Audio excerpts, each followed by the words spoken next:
Salut à tous, j'espère que vous allez bien. On se retrouve pour une nouvelle vidéo tout simplement. Aujourd'hui je vais vous présenter mon top 5 de mes leurres favoris pour débuter la saison de pêche du brochet. Là on est quelques jours avant l'ouverture, je pense que je trépigne, vous trépignez aussi. D'ailleurs n'hésitez pas à me dire en commentaire tout simplement après votre session de pêche de samedi si ça a donné, si vous avez fait du poisson, etc. Donc je vais vous présenter mon top 5 de mes leurres favoris. On va commencer par ordre de croissant. Je vais vous présenter tout d'abord du plus petit au plus grand tout simplement. Une sélection de 5 leurres que moi personnellement je vais utiliser en cette début de saison. Allez, c'est parti, on commence avec le premier leurre. Bon du coup les amis, pour commencer ce top 5, comment ne pas parler du Rogue Vibe. Alors pour ce début de saison, je vais utiliser principalement deux tailles. Ça va être le 5 pouces et le 6,5 pouces. Pourquoi? Tout simplement parce que c'est des tailles moi que j'aime bien utiliser sur le brochet. Le 5 pouces en début de saison c'est toujours bien. Ça fait une petite bouchée donc pour aller taquiner les poissons sur les bordures. Moi ce que j'aime bien faire c'est monter que ce soit l'un comme l'autre en texan pour tout simplement peigner tout ce qui est bordure. C'est les zones que je vais privilégier en début de saison. Normalement les brochets sont encore plus ou moins sur les bordures. Ils sortent de la fraie donc ça devrait être les zones où typiquement on devrait les retrouver. Alors du coup le Rogue Vibe, c'est un leurre indémodable, hein. Très clairement je pense que la majorité d'entre vous connaissent. Ça a une super nage, une super action, que ce soit en moulinant ou même à la descente. Moi c'est un leurre que j'adore et je vais beaucoup pêcher avec cette année, quelles que soient les circonstances. Donc il y a un certain avantage. Je vous parlais tout de suite de pêcher en texan. Et le gros avantage c'est que c'est un leurre qui est avec un profil plat. Je vais vous en montrer un monté tout de suite. Alors là typiquement on est sur un Rogue Vibe 5 pouces en texan, monté en texan là, avec un texan plombé. Et de l'autre côté sur une tête plombée classique, c'est un 6,5 pouces. Donc le fait qu'il soit plat pour le texan c'est génial parce que du coup tout simplement quand le brochet tape ça va vachement facilement dégager l'hameçon. Donc il y a très peu de loupés je trouve avec un Rogue Vibe en texan et ça c'est vraiment génial parce qu'en texan on sait tous hein, c'est les risques du métier, on peut louper mais pour le coup pas du tout, là c'est vraiment cool. Bon du coup les gars, ça y est, on a fini avec le premier leurre de stop qui était le Rogue Vibe. Maintenant on va passer sur un tout autre leurre, un leurre qui est pour moi un incontournable tout simplement, c'est le Chatterbait. Alors je vais vous montrer ça tout de suite. Tout simplement le Chatterbait c'est génial parce que on peut autant pêcher doucement que rapidement. C'est un truc que je fais beaucoup. En début de saison j'aime bien commencer en faisant du power fishing sur tout ce qui est bordure, en pêchant assez rapidement avec mon Chatterbait. Et pour autant des fois c'est pas ça qui va donner. Donc j'aime bien aller le gratter au-dessus du fond ou tout simplement quand je pêche dans les herbiers, venir arracher les herbiers avec le Chatterbait. Et c'est souvent comme ça qu'on déclenche des touches. Alors du coup pour les deux Chatterbaits que je vais vous présenter, ça va être des Chatterbaits de la marque Lucky Jones. Donc j'ai deux modèles, je vais pêcher avec ces deux modèles tout simplement en début de saison. Je vais avoir le 10 grammes juste ici et le 14 grammes juste là. Ces deux poids qui pour moi sont très polyvalents pour ce début de saison. En début de saison comme je vous disais je ne vais pas pêcher dans beaucoup d'eau de manière générale. Donc ça sert à rien d'avoir des chatters qui sont plombés en 28 grammes tout simplement, à moins qu'on veuille pêcher très vite. Mais déjà avec ces types de leurres là, moi sur mes zones je vais pêcher déjà assez vite. Donc ça c'est super, franchement le Chatterbait moi j'adore. Donc je peux les jumeler avec du Rogue Vibe, ça fonctionne très bien sur ce type de Chatterbait. Donc là par exemple j'ai mis un Rogue Vibe 4 pouces dessus, un 4 pouces fat, et sur celui-là j'ai mis un 5 pouces. Donc tout dépend de l'action qu'on veut donner au leurre. Voilà, avec un 5 pouces forcément le leurre va être le Chatterbait va être plus freiné à la descente, il va descendre moins vite, et inversement avec une plus petite taille de leurre. J'ai mis des shads, on peut mettre un peu ce qu'on veut, que ce soit du grub ou du finesse, ça dépend tout simplement de l'action qu'on veut donner à ce leurre. Donc ça clairement, ça va m'accompagner tout au long de ce début de saison et même tout au long de l'année parce que c'est un leurre que j'adore. Et je pense que je vous en dirai des nouvelles avec les prochaines sessions à venir. Bon, maintenant que je vous ai présenté tout simplement le deuxième leurre de stop, on va passer au troisième leurre. Jusque là je vous ai présenté le Rogue Vibe et le Chatterbait, ce qui permet de pêcher plus ou moins dans peu d'eau, on va dire. Moi c'est comme ça que je vais l'utiliser. En tout cas en début de saison. Après le Rogue Vibe on peut pêcher dans toute couche d'eau typiquement. Il suffit juste d'adapter la plombée tout simplement. Et là on va passer sur un autre type de leurre. Ça va être un leurre de surface. Un leurre au look vraiment particulier on va dire, que je trouve vraiment sympa. Il s'agit de la Mouse. Donc la Mouse de chez Tiemco tout simplement. Là j'ai pas mal de coloris différents. Je vais avoir du jaune comme ça. Ça c'est pas mal. J'aime bien l'utiliser typiquement quand le ciel est bas. Sinon je vais avoir du noir un peu pailleté et du blanc.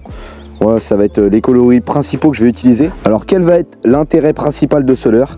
On va avoir une gomme très particulière, c'est une gomme qui est pratiquement incassable. Alors je peux vous montrer tout de suite, si je prends la queue de la mouse comme ça, je peux l'étirer autant que je veux, ça ne casse pas. C'est pareil pour le reste du plastique, donc ça c'est génial. Typiquement quand on pêche le brochet, les leurres souples s'abîment assez vite, et là-dessus du coup on est tranquille, on va pouvoir enchaîner les brochets sans avoir tout simplement de problème. À savoir que, je vous préviens tout de suite, il ne faut pas le mettre avec d'autres types de leurres, avec d'autres plastiques, parce que ça peut tout simplement fondre. C'est un plastique qui ne supporte pas le contact avec d'autres plastiques, même avec du rock vibe par exemple, donc ça il faut faire attention. Alors comment je vais utiliser ce genre de leurre? Typiquement en général à cette période là, chez moi en tout cas, les eaux sont assez hautes, ce qui fait qu'elles arrivent dans les herbes au bord, dans les roseaux, etc. Et là, pour pêcher ces zones-là, c'est top, parce que les brochets souvent se cachent là-dedans. Et moi, je vais pouvoir lancer ça, sachant que c'est très très dense, ça se lance super loin, c'est génial. Ça, c'est top. Pour un leurre d'une si petite taille, ça se lance super loin, donc c'est génial. On peut atteindre des zones qu'on ne pourrait pas atteindre avec d'autres leurres de surface, tout simplement. Et du coup, je lance ça dans ces zones-là, carrément dans le cover. Puis moi je vais animer ça s'anime un peu comme un stick bait tout simplement, ça nage super bien. J'ai déjà eu quelques résultats en patientant avant l'ouverture. Donc franchement ça va être un leurre qui va m'accompagner toute l'année, mais particulièrement en ce début de saison, dans les conditions que je vous ai présenté tout de suite. Bon ça y est, je vous ai présenté le troisième leurre du top qui du coup était la petite mouse de chez Tiemco. Pour l'instant je vous ai présenté 3 leurres, c'était 3 leurres souples. Là on passe sur une autre catégorie de leurres. Les leurres dures évidemment.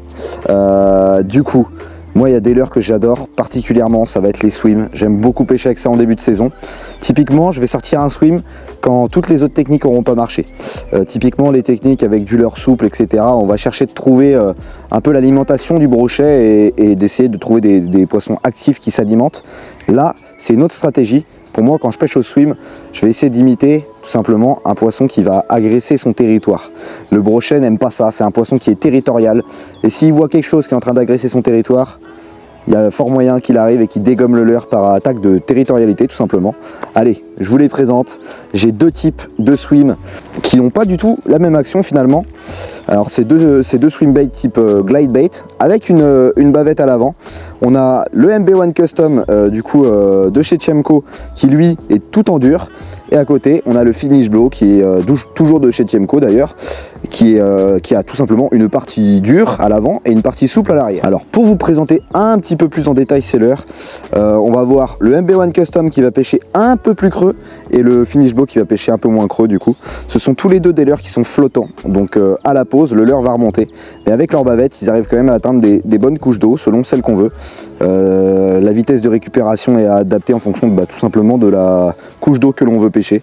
Typiquement si je pêche dans de 20 cm à 1 mètre d'eau, je vais plutôt sortir le Finish Blow, et s'il y a plus d'1 mètre d'eau, je vais plutôt sortir le MB1 Custom. Après il faut savoir du coup qu'il y a des animations qui varient, et c'est ça que j'aime beaucoup avec ces deux leurres, c'est qu'on peut faire pas mal d'animations en fonction de ce que veulent les poissons tout simplement. Donc j'y reviendrai un petit peu plus tard, je vous montrerai tout ça en termes d'animation, ce que l'on peut faire avec ces deux leurres. C'est pour ça que je les aime, ils sont très polyvalents et ils permettent tout simplement de compléter un petit peu la gamme de leurres que je vous ai présenté avant. Donc ça c'est des leurres qui vont suivre pareil comme les autres toute l'année, mais vraiment en ce début de saison je pense qu'ils peuvent tirer leur épingle du jeu. Bon les amis, ça y est, on se retrouve pour le dernier leurre que je vais vous présenter de ce top 5 tout simplement. Le petit dernier qui va venir compléter les 4 autres pour avoir quelque chose de polyvalent quand on est au bord de l'eau. C'est le drunk bait. Alors là du coup on passe sur une plus grosse bouchée, le drunk bait de chez LMAB qui est en 20 cm, ça c'est la nouvelle taille qui vient de sortir. Là sur un coloris, je prends l'exemple de ce coloris là, c'est Ezox 1000, donc un coloris brochet tout simplement. Moi ce que j'aime bien faire c'est le monter comme ça, avec une tête tombée et en pas trop longue, et en dessous rajouter tout simplement un triple par dessous, comme ça ça permet de pallier aux attaques qui peuvent survenir par dessous. Et là du coup pourquoi je vais utiliser ce leurre là? Alors tout simplement pour pallier au rock vibe, c'est pas la même action, ça nage pas pareil, et tout simplement c'est quand même une plus grosse bouchée. Ce que j'aime bien c'est que c'est une grosse bouchée, mais pour autant la queue reste très très fine, ce qui fait que les poissons n'ont pas de mal à engamer, même sur des petits poissons il n'y a pas de souci. Ça c'est vraiment top. Franchement moi j'aime beaucoup la nage, un joli petit rolling sympa. Et moi il y a un truc que je m'amusais à faire, c'est aussi le monter en texan, et vu qu'il a une bouche tout simplement courbée, et ben quand je le montais en texan, j'arrivais à plus ou moins le faire popper en surface, et ça c'est plutôt marrant. Bon, c'est plutôt des pêches d'été du coup ça, et pour ce début de saison, voilà, typiquement un petit montage à 360 comme ça fonctionne toujours très bien, et ça va venir pallier à comment au Rock Vibe en termes de leurre souple. Donc ça c'est un leurre qui va également m'accompagner toute l'année. Mais là, en ce début de saison, typiquement, si j'ai besoin de chercher les poissons dans un peu plus d'eau, qui sont un peu plus profonds tout simplement, je vais aller les chercher avec ça. Donc voilà les amis, c'était tout simplement mon top 5 de mes leurres que je vais utiliser principalement en cette début de saison de pêche du brochet 2023.